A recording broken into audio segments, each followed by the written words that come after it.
আমরা কিন্তু বাজারের ভিতরে আবার কিছুক্ষণ পরে যাচ্ছি এবং আমরা কিন্তু আজকে অবস্থান করছি কুষ্টিয়া জেলার কুমারখালী উপজেলার পান্টি বাজারে এবং আজকের তারিখটা কিন্তু 28শে আগস্ট 2026 রোজ শুক্রবার এবং শুক্রবারে কিন্তু দর্শক জানেন যে পান্টি কিন্তু অনেক বড় একটা পেঁয়াজের বাজার সহ পাটের বাজার কিন্তু লেগে থাকে। তো সবাই কিন্তু আসলে যার যার মতো নিজ নিজ কাজে ব্যস্ত আছে। তো তার জন্য কিন্তু আপনাদেরকে দেখাচ্ছি যে কী অবস্থা বর্তমানে এবং পেঁয়াজের বাজারটা বর্তমানে কী অবস্থা সেটাই কিন্তু আমরা এখন জানবো। তো মুরব্বী কী অবস্থা, কোন জন্য আজকে বাজারের অবস্থা?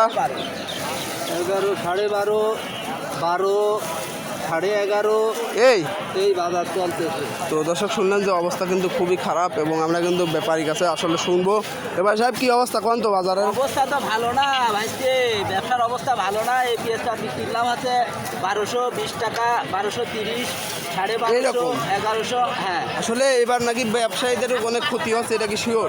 একদম কোনো ব্যবসা নেই, একদম কোনো ব্যবসা নাই, কোনো ব্যবসা নেই, ব্যবসা নেই। এখন ধরে আছি তাই, মানে ব্যবসা তো করা লাগবে, লস ব্যবসা করা লাগবে, এই জন্যই ব্যবসা ধরে আছি খালি এইটার জন্যই। তাছাড়া মানে যে লাভ আছে এই লাভে পেট চলে না। ভবিষ্যতে দেয়, এবার যদি আল্লাহ দেয় যদি বাজার ওঠে, তো একটু বাজার উঠলে আসলে সবাই ব্যস্ত, কৃষক বা ব্যাপারী কিন্তু সবাই ব্যস্ত। তো দর্শক দেখছেন যে বাজারে কিন্তু আজকে এদিকে কিন্তু ছোটো পেঁয়াজ আসলে বেশি পরিমাণে আমদানি হয়। তো আমরা কিন্তু যাচ্ছি একটু সামনে এবং আপনাদের কিন্তু জানাবো যে হ্যাঁ কি অবস্থা হয়েছে। পেঁয়াজ কোনো দামে নিয়েছে না, আবার এখন টাকা মাকা কিচ্ছু নেই, কিছুই নাই না কি করেন? বাজার করতে দিনে মানে ব্যাপারীদের এমন অবস্থা হয়েছে যে কেউ কাছে চাইতেও পারতেছেন না, করতে পারতেছেন না। দাম বাড়াতে হবে। পিঁয়াজের দাম দর্শক দেখছেন যে সবাই কিন্তু একই কথা বলছে, কারণ সমস্যার ভিতরে সবাই আছে আসলে। মানে কি তো পান্টি টাকা, হ্যাঁ সারের দাম মেলা টাকা, সার কিনতে সার পাওয়া যাচ্ছে না, ওষুধ পাওয়া যাচ্ছে না। এই পেঁয়াজটা কোথায় দেবেন? পেঁয়াজ যাবে সৈয়দপুর, ফরিদপুর, সৈয়দপুর যাবি, রংপুর যাবি। তো দর্শক শুনলেন যে এই পেঁয়াজটা কিন্তু অনেক দূরে যাবে এবং আমরা কিন্তু দেখছি যে অনেক এবং বড় ব্যবসায়ীর কাছে কিন্তু আমরা এখন শুনবো যে বর্তমানে তারা আসলে কিরকম দামের পেঁয়াজ কিনছে।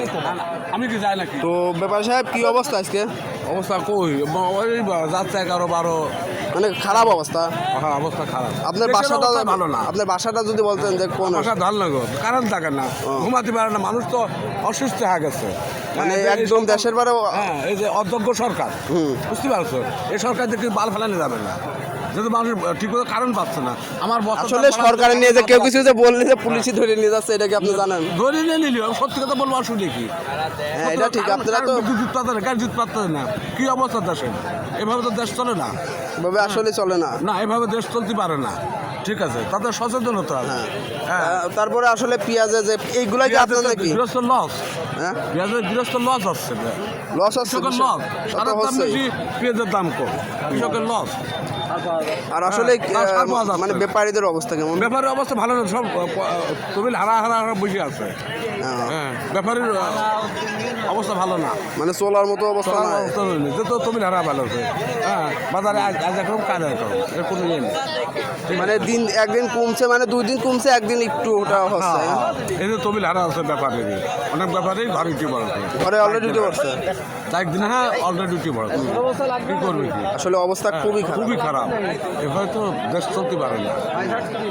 দেশ, আমরা সাধারণ মানুষ যে সারাদিন পরিশ্রম করে যায়, একটু ঘুমাবো, সে মানে এইটা আপনাদের সওয়া দেশের কাছে। হ্যাঁ, এই ঘুম তো হচ্ছে না, কারেন্টই থাকছে না, কারণ থাকতেছে না। হ্যাঁ, তাহলে কি করবে সরকারই জানে। আমি আমার গ্রামের হচ্ছে বিএনপির প্রথম সারির এবং প্রতিষ্ঠাতা, কিন্তু তাদের পছন্দ করতে কার্যকলাপে, ঠিক আছে, কার্যকলাপে আমার তো ওই দল দরকার না, দরকার হলে দেশ কীভাবে চলবে, সবাই আরামে থাকবো, এই যে আমার কথা। ও দল কি বিএনপি আসলে হচ্ছে এই দেশের পরিস্থিতি খারাপ হয়। খালেদা জিয়া তাই একটু ছিল, তারেক জিয়া এসে তো দেশটা ধ্বংস করে আসছে, এরকম অবস্থা। এই অবস্থা, দর্শক শুনলেন যে দেশের অবস্থা আসলে খুবই বেঘাত কিন্তু, এবং কারেন্ট কিন্তু বর্তমানে অজেই থাকছে না। তো দর্শক আমরা একজন গুঁড়ো পেঁয়াজ কিন্তু কিনছে, ব্যাপারীর কাছে শুনবো যে ব্যাপারী সাহেব কী অবস্থা গুঁড়ো পেঁয়াজের? 2400, 2500, 2200। আপনারা এগুলা কিনলেন কত করে? হ্যাঁ আমি কিনা 2200 টাকা করি। 2200 টাকা। ও তাইলে মাথা 2400 যাচ্ছে। আমাকে 2400। আজকে তো ভালো পরিমাণে মানে আমদানি হয়েছে। হ্যাঁ হ্যাঁ, এখন তো আমদানি হবে, লাগাবি আবার। ও তো দর্শক শুনলেন যে এখন কিন্তু ভালো পরিমাণে আমদানি হচ্ছে, আর আপনারা যারা চান তারা কিন্তু অবশ্যই এখন বেশি বেশি আমদানি করতে পারেন। আমরা দেখছি যে বাইরের থেকেও কিন্তু অনেক ব্যাপারী কিন্তু এসে এখন গুঁড়া পেঁয়াজ কিনছে, এবং পান্টি বাজারে কিন্তু প্রচণ্ড পরিমাণ আসলে পেঁয়াজ আজকে আমদানি হয়েছে। তো দর্শক যারা দেখছেন অবশ্যই লাইক করবেন এবং চ্যানেলটা অবশ্যই সাবস্ক্রাইব করবেন। তো ধন্যবাদ, আজকের মতো এখানে ভিডিও শেষ করছি।